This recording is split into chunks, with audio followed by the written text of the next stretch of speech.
يا مساء الخير على احلى متابعين، ازيكم يا حبايب قلبي؟ عاملين ايه؟ النهارده بقى رجعت لكم بالوصفه الجميله. كبده مشويه زي ما انتم شايفين كده حبايبي، حلوه جدا جدا للناس اللي عامله دايت، مع طبق سلطه، مع طبق طحينه زي ما انتم شايفين كده، ومع طبق سلطه برضو حلوه قوي قوي. الاكله كامله متكامله من كل العناصر الغذائيه، وسهله وبسيطه، مكوناتها بسيطه جدا. يلا بينا حبايبي على الطريقه والمقادير. معانا حبايبي المقادير بتاعتنا سهله وبسيطه خالص. معانا حوالي الكميه اللي انا هعملها النهارده حوالي 700 جرام من الكبده متقطعه شرايح يا جماعه خفيفه خالص. ومعايا حوالي معلقه من الثوم المهروس، معلقه كبيره طبعا زي ما انتم شايفين، انا عاملاه حطاه في الفريزر. ممكن تستبدلوه بحوالي 5 فصوص من الثوم، تفرموه بس كويس جدا. ومعانا كوبايه من عصير البصل، معانا عصير ليمونتين، عصير ليمونتين بتاع مصر، او ليمونه ونص اللي هي الكبيره، انا خدت العصير بس. ومعانا معلقتين من الخل، ومعانا حوالي 4 معالق من الزيت، اي نوع زيت انتوا بتفضلوه، زيت زيتون، زيت عباد الشمس، اي نوع زيت. معانا بقى البهارات بتاعتنا، معلقه صغيره من الكزبره، ومعلقه صغيره من الكمون، ومعلقه صغيره من البابريكا، ومعلقه صغيره من الفلفل الاسمر، ومعلقه صغيره من الملح. هنعمل بقى الطريقه مع بعض. اول حاجه يا حبايبي هنحط عصير البصل. طبعا عصير البصل يا جماعه مش هقدر اقول لكم هيدي طعم للكبده رهيب. وهنحط كل المواد اللي معانا اللي هي السايله، ده الخل او الزيت، معلش الالوان زي بعضها فانا اهو، وده الخل، وده الليمون، وهنحط معلقه الثوم.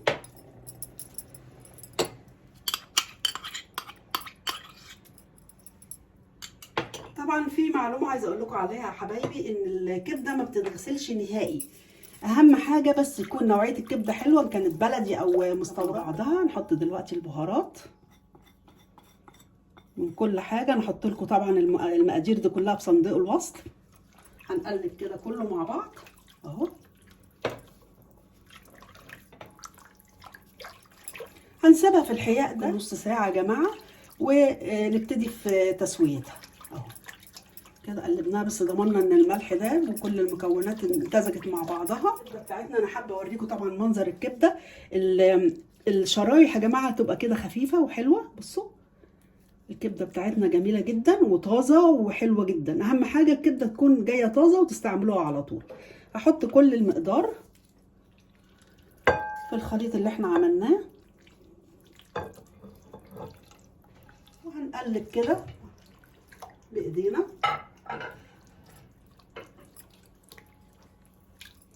اهم حاجه نغطيه. دلوقتي حبايبي معايا جرانيت على حطيتها على البوتاجاز على النار عاليه، وحطيت فيها يا دوبك معلقه من الزيت يا جماعه، ما نزودش الزيت عشان هنشويها طبعا، مش هنحط زيت كتير. دلوقتي حبايبي هناخد بقى قطعه قطعه كده نصفيها بس من الخلطه اللي احنا حطيناها فيها.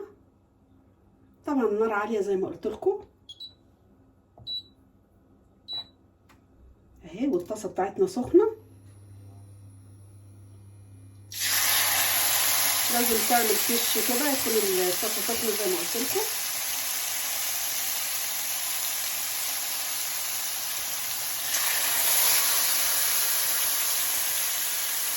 الله على الريحه، الله.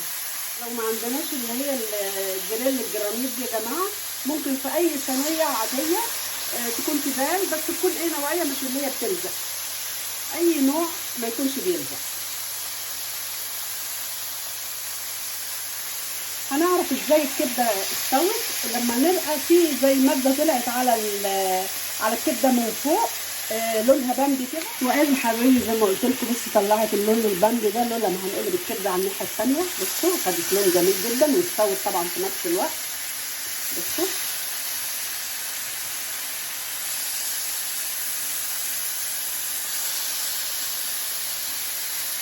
الريحه بقى مش قادره اقول لكم بجد جميله جدا. الخل مع الليمون مع ميه البصل ادت ريحه حلوه قوي قوي. دلوقتي حبايبي طبعا زي ما انتم شايفين الناحيه الثانيه باخد برده خدت لون واستوت معانا. طبعا الحته دي يا جماعه هي اللي على العين يعني بالظبط، فهي دي اللي هنشيله، مش هنشيل كله، هنشيل اللي هو اللي لونه حمار اهو. بصوا حطها كده اهو.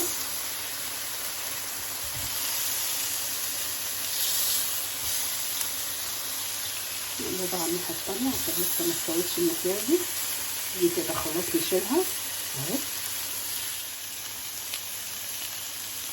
اهي مش هقدر احط مره ثانيه من غير ما انضف الطاسه بتاعتي الاول.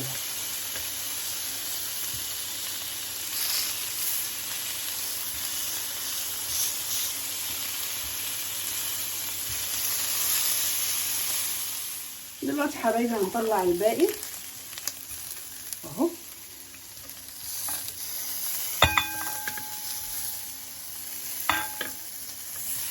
هنحاول ننضف الطاسه بتاعتنا.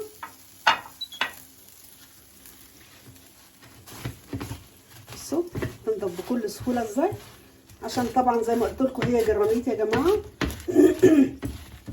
دلوقتي حبيبي زي ما انتم شايفين بعد ما نضفتها كويس جدا الطاسه بتاعتنا، برضو حطيت فيها معلقه من الزيت اهو.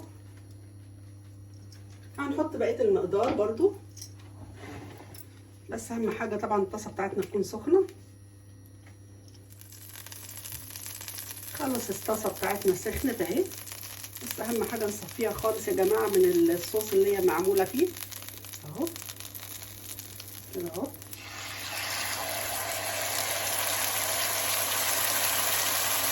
عشان الكبده بتاعتنا طبعا خفيفه خالص، احنا مقطعينها حبايبي مش تخينه، فمش بتاخد وقت خالص في السوا.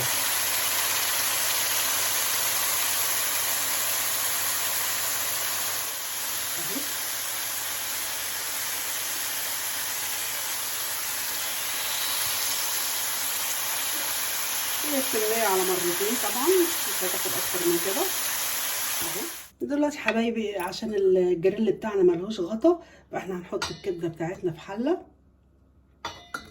كده اهو، عشان نعمل بقى التكايه اللي قلت لكم عليها يا جماعه اهو اهو كده من فوق. اهم حاجه بس الحله بتاعتنا يكون ليها غطا. هنجيب بقى الفحمايه بتاعتنا نحطها. هنحط الفحمايه على ورقه الفويل يا جماعه، ما نحطهاش على الاكل دايركت. معلقه سمنه صغننه كده هنحطها فوق منها عشان تطلع بقى الريحه بتاعه الفحم. بصوا الريحه اكننا بقى عند الكبابجي دلوقتي، ونكمرها، دي اهم حاجه. احلى كبده بامانه هتاكلوها. دلوقتي بقى هنعمل مع الكبده بتاعتنا ايه، دي حاجه لابد منها، احنا بناكلها بره في المطاعم. هنعمل مع بعض طبق طحينه، هيبقى بطريقه حلوه جدا يا جماعه، هتعجبكم باذن الله. معانا حوالي 3 معالق من الخل ابيض،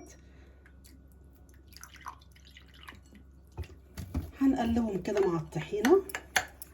طبعا احنا عارفين فوائد الطحينه يا جماعه، بتبقى حلوه جدا عشان العظم، عشان بيبقى فيها كالسيوم. لازم مع طبق الكبده كده بيبقى جميل قوي، حتى بيدي طعم حلو قوي الكبده الطحينه. هنحط عليها نص ليمونه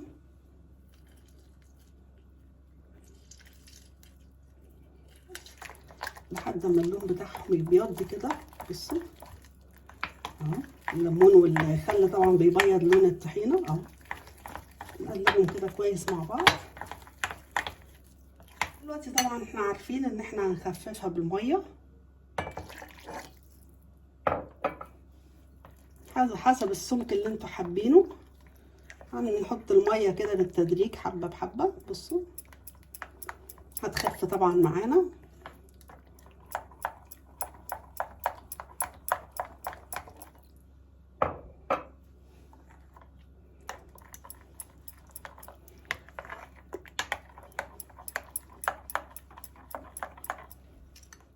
دلوقتي حبايبي السمك ده كويس جدا، اللي حابب تبقى خفيفه عن كده برضو يزود، اللي حابب تبقى سميكه عن كده يقلل الميه اهي.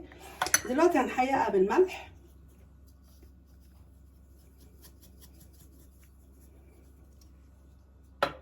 وحبه كمون وحبه شطه للي حابب، ده حسب الرغبه. هنقلب المكونات دي مع بعض كويس اهو. وفي الاخر خالص هنحط يعني ممكن نقول ايه نص معلقه صغيره من الثوم. الثوم ده انا فرماه يا جماعه، ممكن فصين ثوم او نص معلقه من الثوم. بصوا على طرف المعلقه، او ممكن نقلل عن كده كمان عشان ما تبقاش حاميه قوي اهي.